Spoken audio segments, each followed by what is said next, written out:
mirë se po takohemi në këtë mbledhje të rregullt qeverisë që po e mbajmë në një datë të jashtëzakonshme. Sot, 4 vjet më parë, me 26 mars 2021, qeveria jonë që këtë javë ka mbushur 4 vjet e mbajti mbledhjen e saj të punës aso kohe. Prej atëherë jemi takuar të paktën 2 herë në muaj në këtë sallë, në gjithsej 254 mbledhje, përfshirë edhe ato elektronike. Kemi marrë 2257 vendime, secili dhe gjithmonë të mirë të mirëqenies së qytetarëve, të zhvillimit ekonomik, të reformave të nevojshme për progres dhe mbrojtje të interesit shtetëror e publik. Në mes të këtyre mbledhjeve janë 1464 ditë nga dita e parë e marrjes detyrës, punë përditshme nga secili prej jush, me rezultate konkrete për gjithë secilin qytetar që u vlerësua lart nga po ata në zgjedhjet e 9 shkurtit. Në ballafaqim me pandeminë, përballë krizave të energjisë dhe inflacionit të shkaktuar nga lufta në Ukrainë, përkundër pengesave dhe vonesave dëshpëruese me ankesa opozitare në gjykatë kushtetuese që bllokuan shumë gjëra përfshirë edhe atë të çmimeve tavan për produktet bazike, e pavarësisht sulmeve paramilitare dhe terroriste dhe përpjekjeve të vazhdueshme të Serbisë për destabilizim, e përmbi zhurmën e madhe të debateve televizive të mbrëmjes, qeveria jonë ka arritur rezultate të jashtëzakonshme. Unë po i rendes vetëm disa kryesoret prej tyre në këtë 4 vjeçar tonin të përbashkët.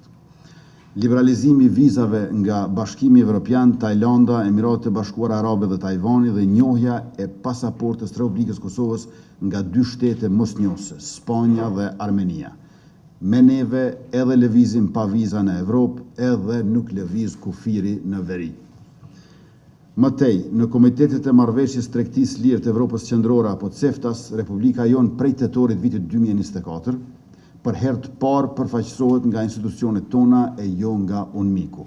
Ndërkaq me shtetet anëtare të Shoqatës Evropiane të Tregtisë Lirë apo EFTA, siç njihet me akronim, në janar të këtij viti në Davos kemi nënshkruar marrëveshje të tregtisë lirë për mallra dhe shërbime. Mëtej, shëndetësia publike në Kosovë është bërë më e mirë, më e lirë dhe më shumë shërbime kemi. Shumicën prej klinikave i kemi transformuar, shumë prej shërbimeve jetike për qytetarë janë bërë pa pagesë, shumica tjetër me çmime më të përballueshme. Mandatin që na pret e ne mezi e presim, do të vazhdojmë me investime spital pas spitali, do të ndërtojmë 2 spitale të reja dhe 6 poliklinika specialistike e buxhetin për listën e banave esenciale, që tashmë është në nivel rekord, do ta ngrisim deri në 100 milion euro. Mëtej, për herë të parë, në 4 komunat tona në veri po paguhet rryma, po paguhet energjia elektrike. Ka filluar të faturohet edhe tatimin pronë për komunat në veri të vendit, gjithashtu për herë të parë. Tabela ilegale dhe patent shofer ilegal nuk ka më sepse janë konvertuar në ato RKS. Strukturat ilegale janë mbyllur sepse janë të jashtëligjshme, atje tani ka institucionet e Republikës që i shërbejnë qytetarëve pa dallim, biznese që regjistrohen në Agjencinë për Regjistrimin e Bizneseve të Kosovës dhe masat punësimit nga Qeveria e Republikës të Kosovës për banorët e komunave atje. Vetëm me programin Qeveria për Familjet, pra që nuk le asnjë familje pa dikë të punësuar, i kemi rreth 530 të punësuar në veri nga nacionaliteti serb. Për herë të parë, gjithashtu kemi pas një kohë shumë të gjatë rritjet pensioneve. Pensionet për mbi 300.000 pensionmarrës janë rritur për 20%. Përveç rritjes së rregullt, të gjithë pensionistët kanë marrë shtesa prej 100 euro 5 herë gjatë mandatit tonë 4 vjeçar. Rreth 70.000 nëna lehona sërish për herë të parë kanë marrë shtesa nga shteti, sikurse edhe mbi 400.000 fëmijë të Kosovës. Për fëmijët i kemi 2 fishuar dhe 3 fishuar shtesat dhe për 2 vjet radhazi u kemi ndarë nga 100 euro për fundvit, sepse mirëqenia e shoqërisë e posaçërisht e qytetarëve që i kanë nevojat më të mëdha është në fokus tonin.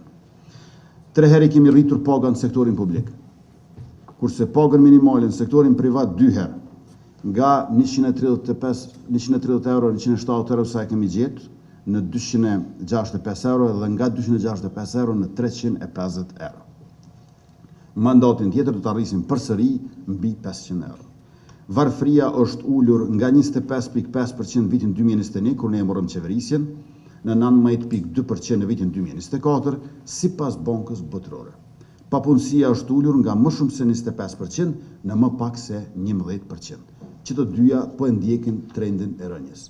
Pra jemi Republikë Demokratike ku po zbutet varfëria e po bie papunësia. Kemi dhënë 300 milion euro mbështetje për gati 120.000 fermere bujq dhe rritje tokës bujqësore për 50%. Nga diçka mbi 81.000 hektar në mbi 120.000 hektar të Kosovës punohen dhe janë për tokë bujqësore. Buxheti për ushtri është 3 fishuar, trajnimet jashtë vendit janë 4 fishuar, investimet në armatim janë shumë fishuar, përfshirë këtu dronët Bayraktar, luftarak dhe kontratën për funksionalizimin e fabrikës së municioneve. Në mandatin e ri, ushtrisë do t'ja ndajmë mbi 1 miliard euro, do të kemi fabrikë municionit dhe dronët ushtarak made in Kosova, pra që i prodhojmë vetë. Kemi filluar të blejmë për dallim prej më herët dhe për dallim edhe prej tani do të fillojmë edhe të prodhojmë atë që kemi nisur ta blejmë. Tregun energjetik i kemi bashkuar me Shqipërinë, e Shqipërinë e kemi bërë partnere kryesore tregtare në rajon. Me Shtetet Bashkuara të Amerikës i kemi zgjeruar dhe thelluar marrëdhëniet në fushën e energjisë të mbrojtjes.